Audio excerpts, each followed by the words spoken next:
Small World Vacations is proud to sponsor today's podcast. Their team of 40 agents are authorized Disney vacation planners and are recommended by MouseSavers.com. They're dedicated to your dreams and your dollars.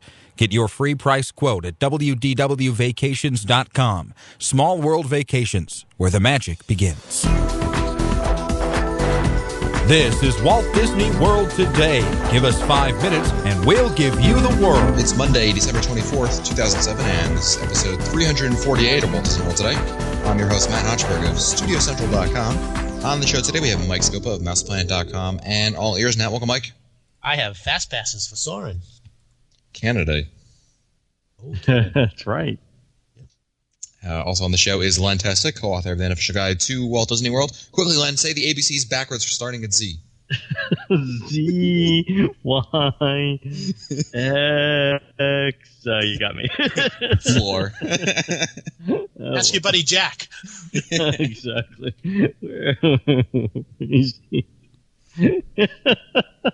He's drawn to me. We're that good a friend. Also joining us with his hand on the button, it's Mikey Newell of Mouse World Radio. Welcome, Mike. Ho, ho, ho. Merry Christmas. I was about to say, what is that? But I got Some sort of phlegm thing? Seeing that 2007 has about 7 days left or so in it, we thought we would talk about the rehabs that have occurred in 2007 because there were a number of attractions, major attractions, that went down in 2007 and came back, and we're going to kind of, retrospectively look back on them and see what we think of them. Did they do a good job in retrospect? Is it better? Is it worse? So, Mr. Scopa, why don't you pick the first attraction for us to discuss tonight? Well, the first one that I'd like to talk about would be the Haunted Mansion in the Magic Kingdom. Okay, so the Haunted Mansion went down over the summertime. You may remember there was a big hoopla about it because it was closed on the summer. My God! And I tell you, I was pleasantly surprised. I did not expect to see as many changes as I did, and I was surprised at the thoroughness of each change, with one exception. I think that the biggest change, of course, to me was the attic scene. I thought that was done really well. I agree. So here's the thing that I'm trying to figure out with the attic scene. The attic scene explains how the bride got rid of her husbands. When you exit the ride, there are tombstones to your left. Mm-hmm. Those are of wives that died because of a husband, right? I thought that was the family cemetery. No, the one if I recall correctly, it's all wives or all women listed in the. Of course, again, I've been drinking, so I could be completely wrong on all this. You never know. That's in the Bizarro world. Bizarro Haunted. And it's right before the pet cemetery. Maybe one of our listeners can confirm that. You're talking about the cemetery before you enter the attraction? No. As you're exiting on the left. I see what you're saying. Okay. Or the pet cemetery. There's a set of stones and engravings, and I believe it's all women's names on the engravings. Is that on that wall? You're talking about that wall? Yeah. Okay. The thing, Mike, you were talking about how good of a job they did, and I totally agree. I mean, and the proof there is that, at Mousefest, which was, this is already a couple months now, the attraction's been open, we've been on it a couple times, I wanted to go back on it specifically because there's that level of, detail has been changed so much that I still felt like there was still more to see, more to enjoy. So I wholeheartedly think it was a great rehab. I think so too. Yeah, definitely. Definitely did a great job. Thumbs up on that one for sure. Newell? Yeah, I think that the Doom Buggy sounds are much improved, as well as the first scene, the hanging scene the sound has improved. And to me, that's a big deal because that ride's been there since day one, I think, right? Been there for, was it day one? Yeah, let's say it has. Okay. Someone will correct us. Why not? And I mean, it sounded like they still ran the same speakers and the same audio track that they had, so it was nice to see that improvement, as well as a lot of lighting effects I thought were improved. I think the lighting is definitely better. They've also added some small touches when you first get in the ride. I think they've added some tables and some photos.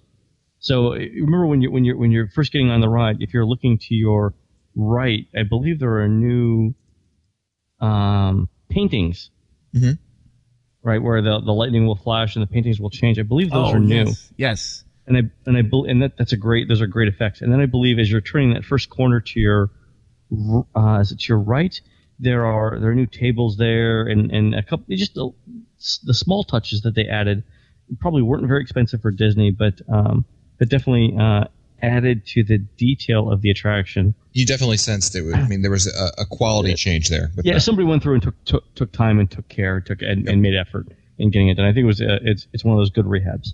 The nice thing about it is that they really added something to the attraction without impacting the original charm of the attraction, which I think is a very hard thing to do, but they were able to do it. You're absolutely right about that, Mike. What's the next attraction on our list? I would say that, let's move over to Epcot. And how about I'm not sure if this was late 2006 or early 2007, but the Nemo attraction in the Living Seas, when you're in the clams. The Clammobile, the seas with the Nemo and Friends, or whatever they call that attraction. Sure, throw that on there. That's a brand new attraction, but yeah, it's close enough. I like it. I think it's cute. I think it's fun. It's somewhere to sit, and it's air conditioned, and there's hardly the line really. You know what I mean? It's good. I don't have a problem with it. Let's put it that way. Do you guys feel otherwise? Do you think it's a bad attraction? I don't think it's bad. I think it was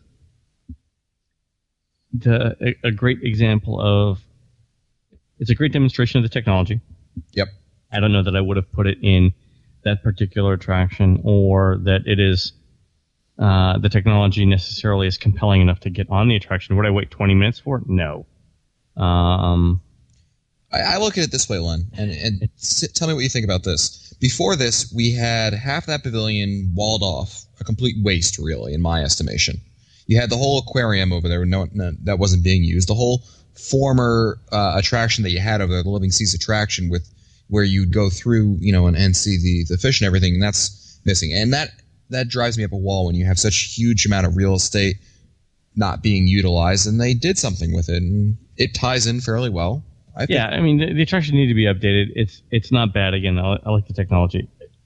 I like the queue quite a bit. Yeah, actually. the queue's the best. I think the queue and the starfish are the best. Yes, starfish at the end are really good. I actually happened to ride the ride one time with this last time over the summer with a Disney Imagineer during Tiki Fest, and it was interesting because we both noticed the same things about how you walk underneath a boat in one of the scenes, for example, and how the technology works. It was really interesting to ride with him and ask questions about. One of the questions I asked him, for example, is, did you have the idea for the ride and then develop the technology, or did you have the technology and develop the ride? And it was they had the idea for the ride and then they wanted to develop the technology, which is very interesting. I thought it would have been completely the opposite.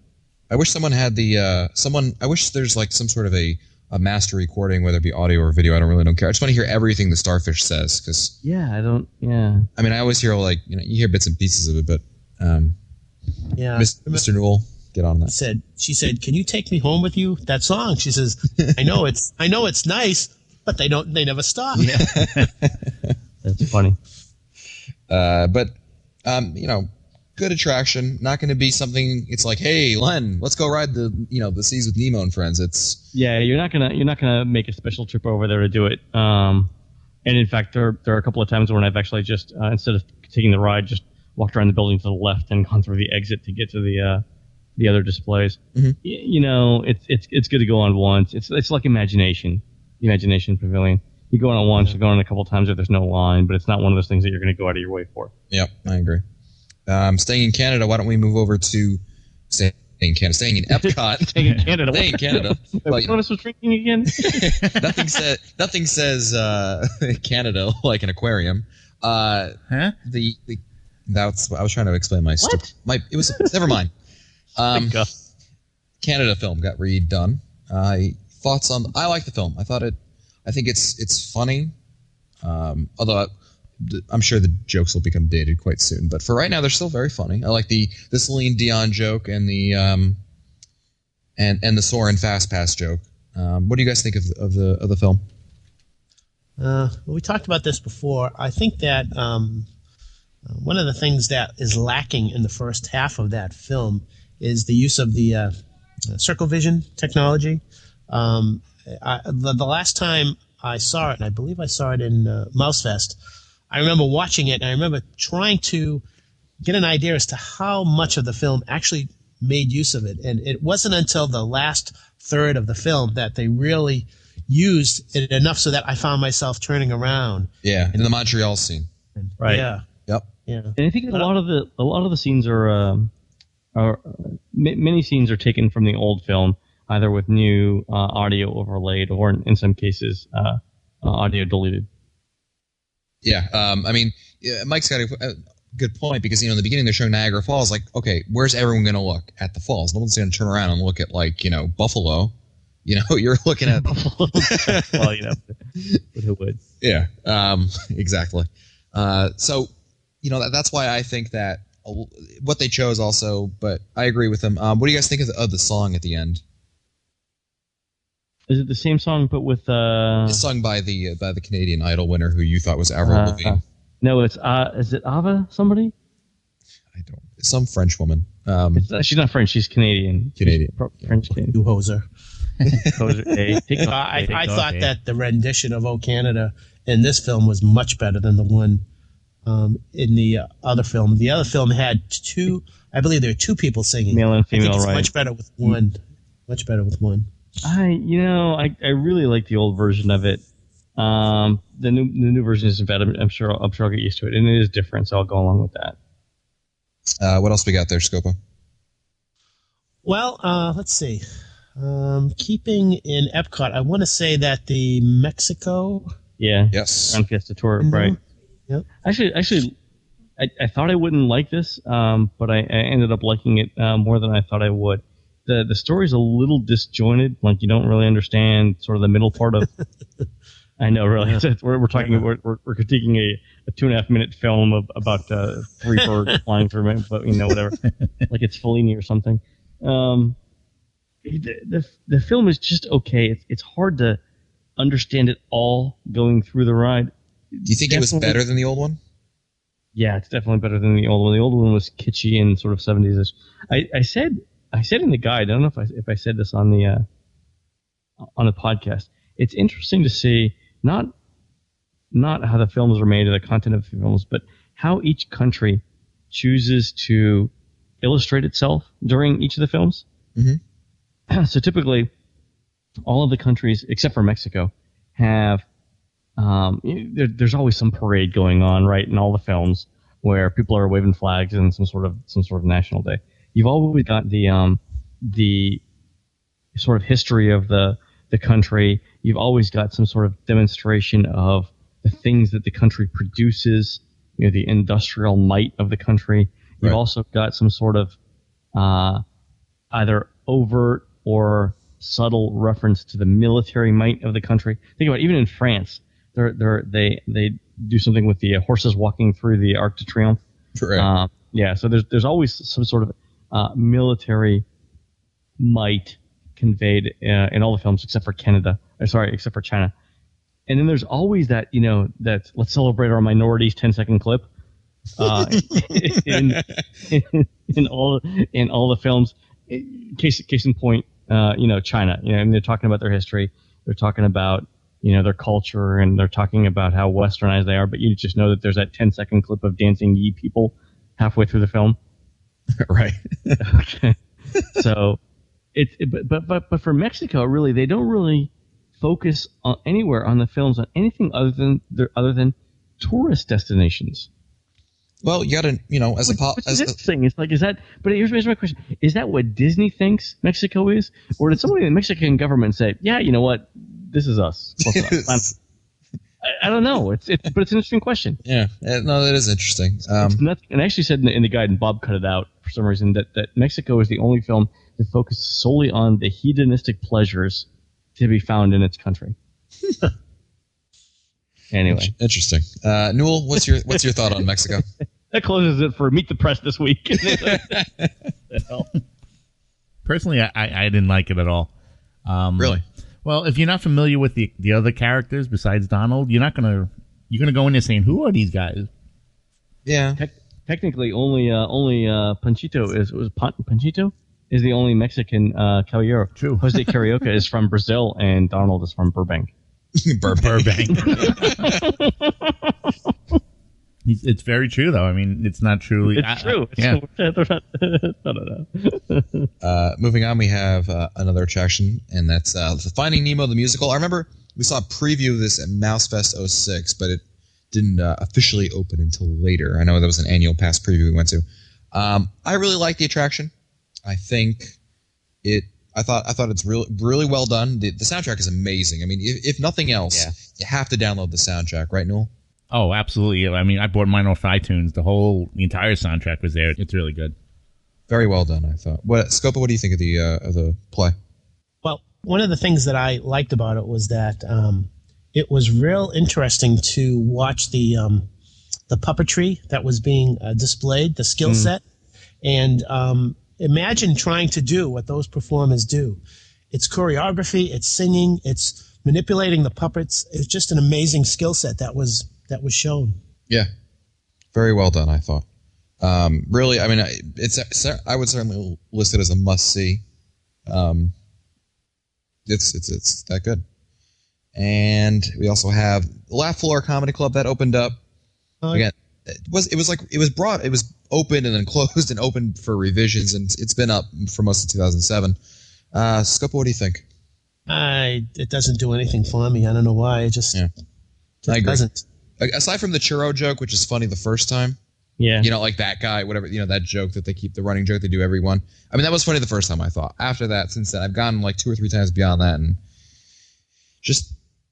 What's weird about that, because we all go to the Muppet Vision 3D, and we all know the jokes. We all know the pre-show by heart. Yeah. We all know, and yet we keep going, and we enjoy it, and we laugh at them. Isn't it amazing how one attraction can be somewhat similar, but we don't enjoy it as much as the other? Yeah, you're right about that. It's interesting that happens that way. I think the other problem is they allow you. What's interesting about Laugh Floor is that you can submit your own jokes, which is interesting. But I don't know about you guys, but the jokes they've picked in my shows have been probably the worst jokes. Like the kind of jokes that like even like second graders pan on.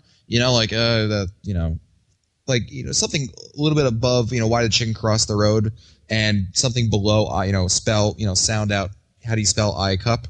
Get it?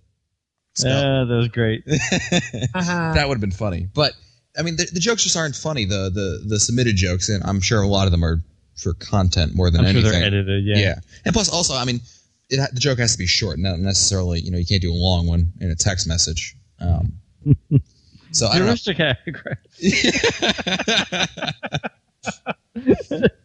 What do you call this act here? There was a man from Nantucket. Newell, what do you think of it? No one's going to get that. None of our listeners are going to get either of those two references. But if they do, post something in the on the show notes. I was trying to swallow something and I almost choked. You like the show, Newell? I saw it twice. I'm not a big fan of it, even though I know somebody who performs there. The last Sorry, Jason. I actually went there with Fred Hazelton. A couple weeks ago, and most of the jokes were, I would say probably 50 or 60% of the jokes were completely different than the last time I had been in July. So they are keeping it fresh. They are keeping it updated. I think it's going to have legs. It's going to be around for a long, long time. Incidentally, let me give you this is a segue into our next show. In terms of people who like it, virtually everyone gives it, every age group in the unofficial guide gives it at least 4 stars. It's interesting. Maybe we're just jaded and. Maybe our humor is just so highbrow that that's right. That's right. That's, highbrow humor. That's totally us. So all about highbrow. Exactly. Very quickly, American Adventure changed Golden Dream slightly. Scopa? It was like 17 seconds of Video, forget it. Yeah, it looked as though there was a little bit more than 17 seconds. It looked like they redid some of it towards the end, and they just kind of made it more compact. They tried to include every image that they had in a previous version, but they wanted to add a little bit more. They added a few things that I recognized. I forget the name of the guy who runs the Boston Marathon every year, pushing his son in the wheelchair. So they've added that. They've added they added the Twin Towers part. I mean, they added. They just did it very, like Len said. It seems like 17 seconds, but it seemed like more to me. It just the way they did it so in a very subtle manner that I thought it was good because it's always going to be one of those attractions that when they do the finale, it's always going to be a work in progress, and I think they've established that. I'm okay with that. What I would like to have seen is a little bit more context around why those things were important, but and maybe not. We should have one of our researchers on. One of our researchers did an interesting thing on the imagery used both in Hall of Presidents and the American Adventure, and we should have her on to explain how she looks at these attractions. Yeah. There's no context around them. I mean, yeah, they're images. Yeah, they invoke a visceral response, but there's really no talk about the subjects involved in the images. And I think I would have liked to have seen that. I mean, just flashing it by the screen is sort of just a hand wave to what it really. I think what it is, Len, it's a transition. I think that when we see whatever it's called now, the War Wagon come up and bring up all those audio animatrons, it's telling us who I know I'm going to get in trouble for saying this, who did not live in those eras about what happened, and then they're picking it up somewhere around is it the 50s or 60s, where most of those who are sitting in the audience or a good portion were alive and who've seen it, so they have film, they have images that they can show, whereas they had to recreate those with the audio animatronics for things back in the Civil War and things like that. Interesting. Well, that's it for us today. If you want to find our show notes, send us your comments, or listen to our older episodes, visit the Walt Disney World Today website at www.wdwtoday.com. For Len Testa, Mike Scopa, and Mike Newell, I'm Matt Hochberg. We'll see you on the next show. Merry Christmas.